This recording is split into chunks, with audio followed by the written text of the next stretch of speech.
Vamos a estar en contacto en estos momentos con Alejandro Seminario. Él ha sido director periodístico de acá de Solo Frecuencia Primera y es magíster en publicidad, consultor en estrategias de comunicación y contenidos audiovisuales, gerente de RIMA y Comunicaciones y docente de pregrado y posgrado de la Universidad San Martín de Porres y la UPC, Universidad Peruana de Ciencias Aplicadas, Facultades de Ciencias de la Comunicación. Alejandro, ¿qué tal? Bienvenido a Extremos. Vamos a tomar la comunicación. Ahora sí, te escuchamos, perfecto. Aló. Sí, perfecto. Buenas noches, Sandro. Buenas noches a todos los miembros del panel. Para mí es un gusto estar en Extremos una vez más y bueno, listo para poder dar algún tipo de apreciación sobre lo que ustedes están en este momento comentando. Bien, estábamos hablando sobre este tema de la posverdad, que vemos que se está aplicando, se aplicó con el caso de la elección de Donald Trump, aparentemente se estaría aplicando ahora con Ricardo Belmont. ¿Qué es la posverdad en sí misma? Bueno, la Real Academia de la Lengua dice que la posverdad es un término para explicar qué es la alteración deliberada, ¿no?, de la realidad, y más aún en tiempos de comunicación digital, ¿no?, donde desde tu perfil de Facebook puede ser lamentablemente una verdad virtual, es decir, falsedad, ¿no? Entonces, desde este concepto, ¿no?, ya podemos entender que hoy en el ambiente periodístico, especialmente dadas las circunstancias de carencia de contenidos y carencia de una opinión pública realmente representada, es que aparecen también las llamadas fake news, ¿no?, es decir, las noticias falsas. Y esto, agregado al concepto de posverdad, pues nos lleva a una situación que en los últimos años, digamos, últimos 5 años a este momento,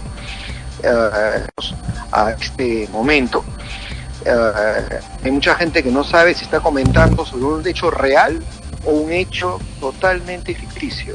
Y los medios de prensa locales, no vamos a citar nombres, pero tú los podrías citar, los podrías encontrar, en más de una oportunidad ya han caído en esa falsedad y esa exageración, en todos los ámbitos, en el espectáculo, en deportes, en política, ¿no? Entonces, se hablan de medias verdades, a veces con intención, a veces sin intención, se hablan de cortinas de humo, ¿no?, que ya desde la época de Emilio Montesinos en el Perú se han construido, ¿no? Y obviamente esto nace también en Estados Unidos, y en Estados Unidos se ha venido ejerciendo, ¿no?, este tipo de posverdad, entendiéndose como una manera de manipular las conciencias de las masas, ¿no?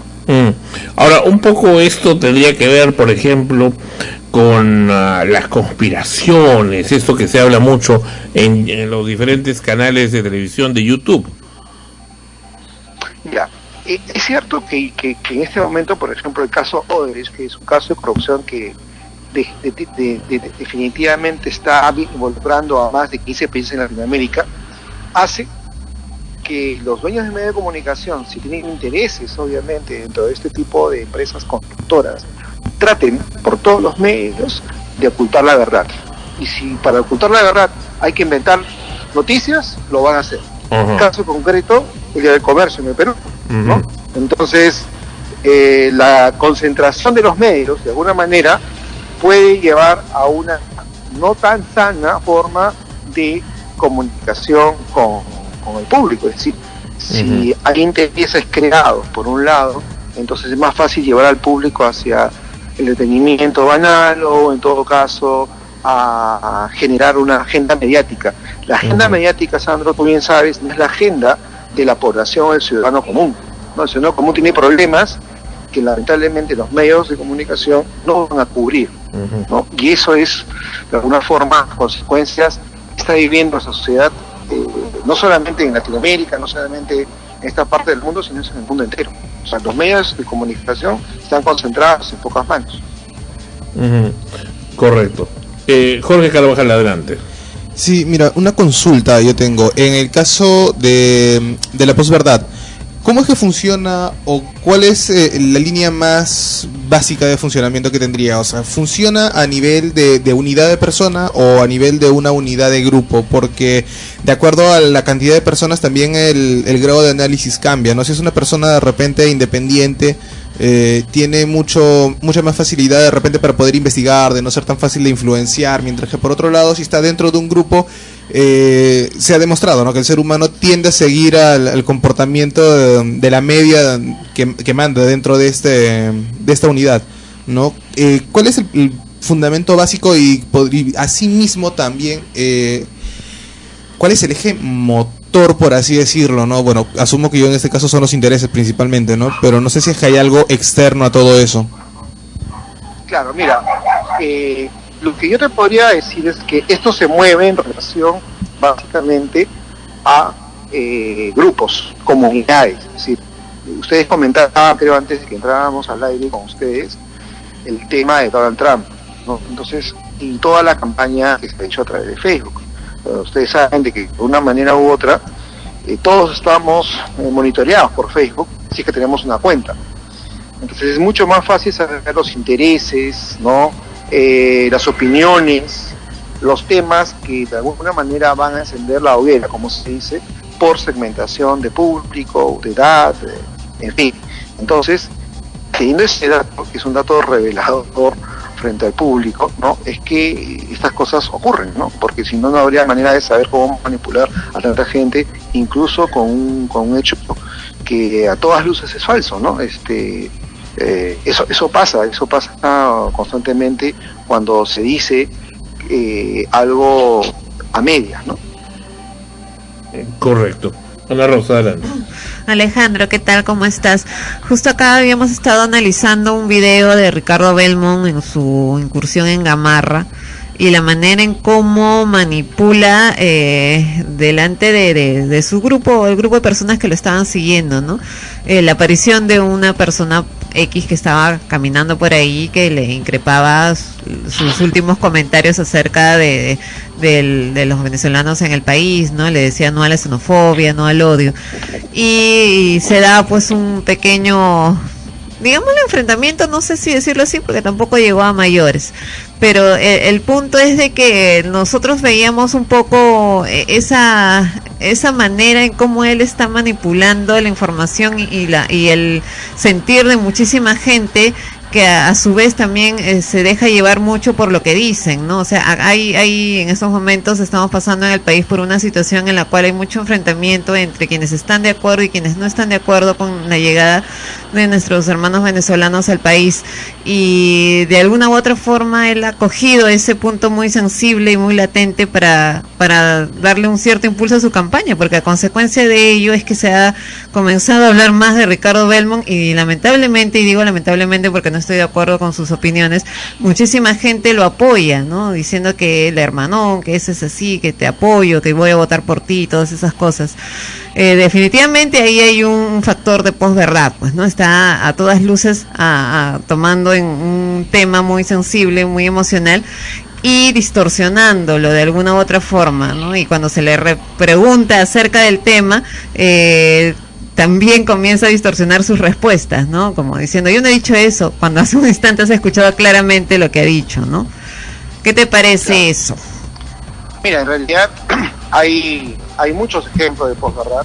Lo de Ricardo Belmont es algo que yo creo que obedece a una estrategia, ¿no? Uh-huh. La estrategia de llenar un vacío, definitivamente, si todos los candidatos están con un 10%, con un 5%, con un 8%, o sea, alguien tiene que llenar un espacio que obviamente la gente común sí lo puede pensar, o sea, ojo que yo no estoy hablando de xenofobia ni tampoco opino igual que Ricardo Belmont, pero uh-huh. Es verdad que para hablar de el tema de los venezolanos, ¿no?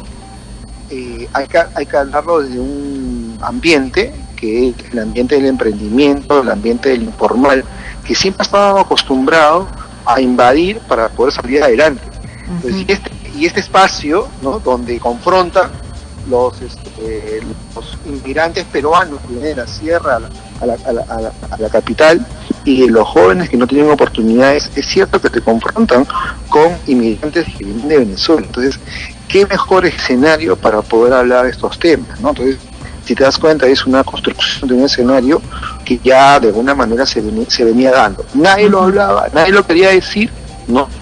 Entonces, él aprovecha esas circunstancias, ¿no?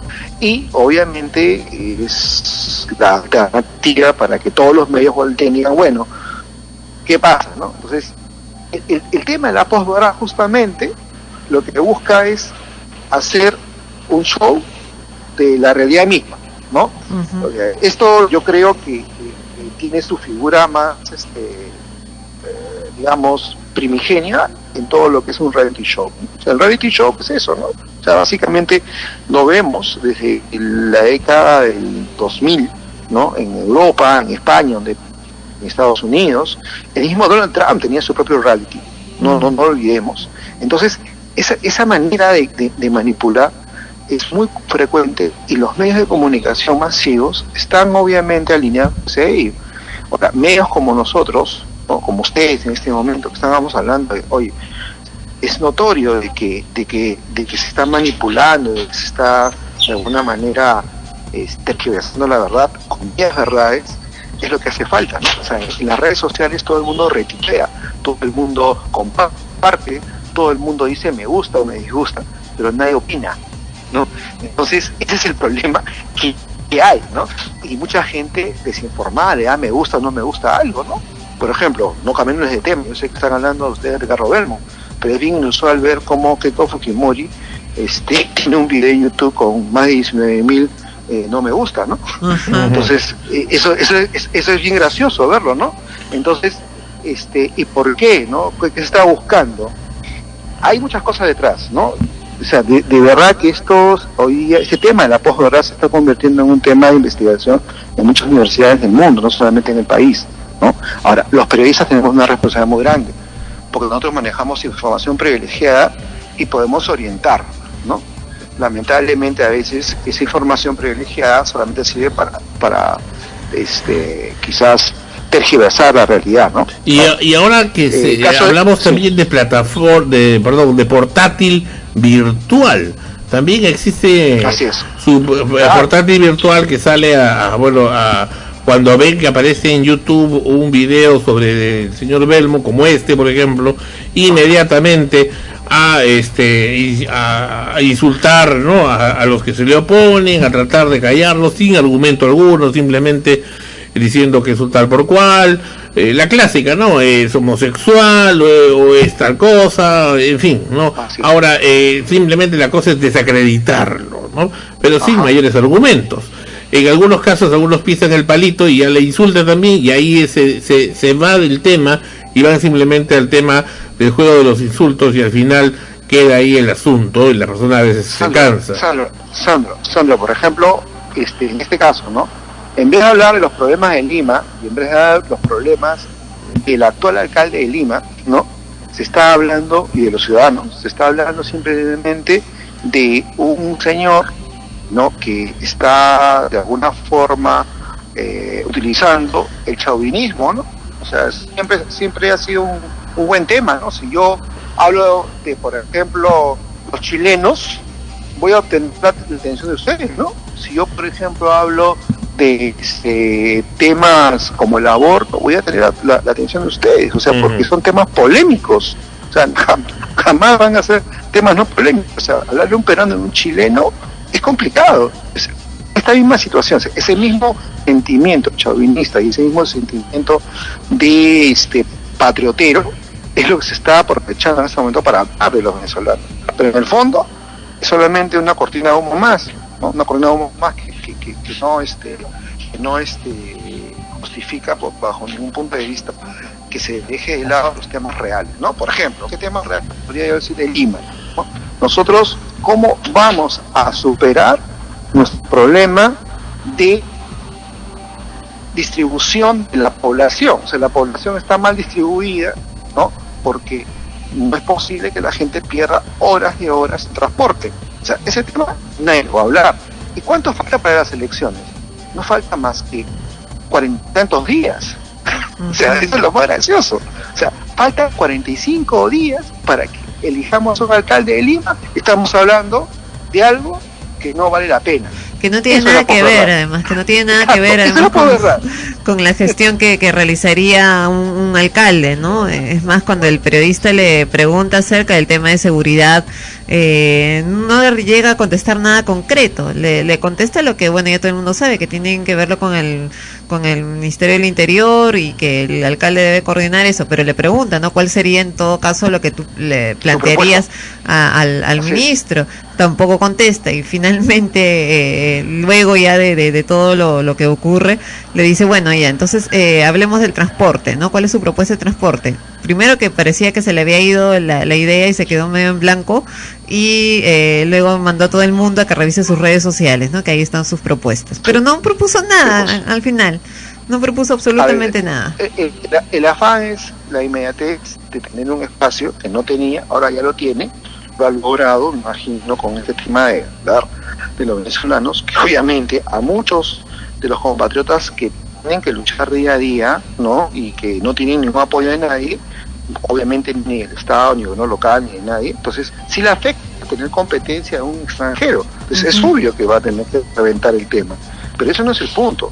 El punto es definir cuántos candidatos en este momento no representan más que intereses de los partidos políticos justamente que se quieren sacar del Congreso. No nos hemos puesto a pensar eso.